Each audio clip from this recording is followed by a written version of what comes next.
Ежедневно мы сталкиваемся с множеством конфликтов. Работа, очередь в магазине, куча мест, где приходится отстаивать свои принципы и защищать свои интересы. Иногда мы выходим победителями, иногда нет. И главное, что это происходит ежедневно, а реагируем на каждый конфликт, будто он первый раз. Так что такое конфликт? Как его разрешить и не испытывать стресс? Всем привет! Вы на канале Психология без фанатизма, а значит с вами я, Фомин Никита, и мой несменный соведущий Мистер Спич. Так, ребят, вы не в киношку пришли, вы на блоге, где мы меняем наши жизни, поэтому откладываем попкорн и чипсы и погнали разбираться. Тема: конфликты, способы поведения в конфликте. Ребят, мы многое профукиваем в жизни из-за того, что часто не вступаем в конфликт. А если и вступаем, то ведем в нем себя неумело. Поэтому в этом видео мы рассмотрим, какие способы поведения в конфликте вообще бывают, и поймем, какой из них применять в том или ином случае.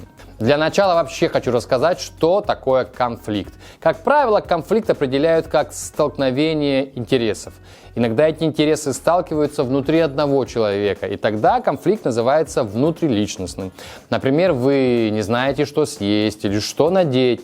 Или выбрать красную или синюю таблетку. В рамках фильма, конечно, интересный выбор, но если кто-то на улице предлагает, вообще никакую не берите. Перейдем к разбору способов поведения в конфликте. Первое. Конкуренция. Это стремление к победе любой ценой, отстаивание своей точки зрения, доминирование.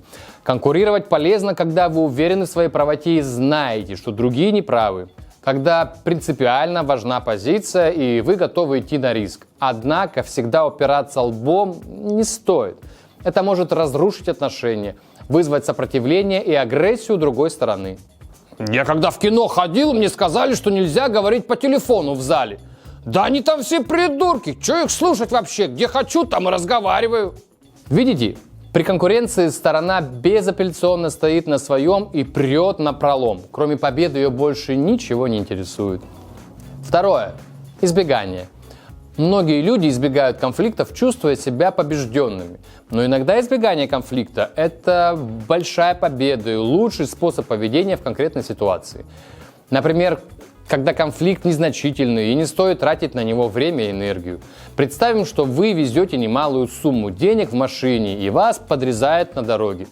Вместо того, чтобы сигналить и выбегать, бить друг другу морду, нужно глубоко вдохнуть и ехать дальше. Потому что, напомню, у вас рядом рюкзак, в котором буквально стоимость вашей машины. Иногда последствия конфронтации могут быть хуже, чем последствия игнорирования конфликта. Никогда не знаешь, все ли в порядке с головой у второго водителя и не валяется ли рядом с ним травмат или бита. В этом случае обмен рюкзаками с деньгами на возможность помериться письками не очень выгодный. Да ладно, что ты паникуешь. Берешь эту сумку и ей же херачишь водилу по голове. Ага. До тех пор, пока сумка не раскроется и в ваш конфликт не влезет еще остальные водители. С другой стороны, избегая конфликта, проблема остается нерешенной и может усугубиться. А также со стороны избегания выглядит как слабость и неуверенность. Особенно остро избегание воспринимают парни, потому что для них важно завоевывать авторитет и отстоять свое место. Они не понимают, что зачастую игра не стоит свеч, а толпа гопников не стоит твоего внимания. Я после длительных праздников на весы встаю и на всякий случай штаны пошире надеваю. Психолог, это к избеганию относится? Относится. Все случаи игнорирования, затягивания, уклонения от чего-то для вас важного и нужного относятся к избеганию конфликта. В твоем случае, мистер Спич, это внутриличностный конфликт. Третье. Приспособление. Уступка другой стороне, соглашательство, игнорирование собственных интересов. Человек – адаптивное существо, и приспосабливаться – полезный навык. Это полезно в двух случаях: когда важно сохранить хорошие отношения с другой стороной, или когда ваша позиция слабее, чем у другой стороны. Однако чаще вы можете начать ощущать несправедливость и обиду. Люди могут воспринимать вашу уступчивость за слабость, и в долгосрочной перспективе ваша проблема не будет решена. Частный пример. Отношения, где интересы одного партнера ставятся выше интересов другого. Вы соглашаетесь только на тот досуг, который интересен ей, только на те покупки, которые хочет она. Встречаетесь тогда, когда удобно ей, и откладываете свои важные дела. И причем это не всегда значит, что партнер манипулятор. Возможно, человек просто не в курсе, что вы хотели бы отдохнуть иначе или купить другой паштет. Мне не очень хотелось с арендаторшей сексом заниматься, но она за коммуналку с меня не берет. Подумала, в принципе-то, что такого? Мне не жалко, а ей приятно. Еще и мыться сколько угодно можно. Да-да, типичное приспособление.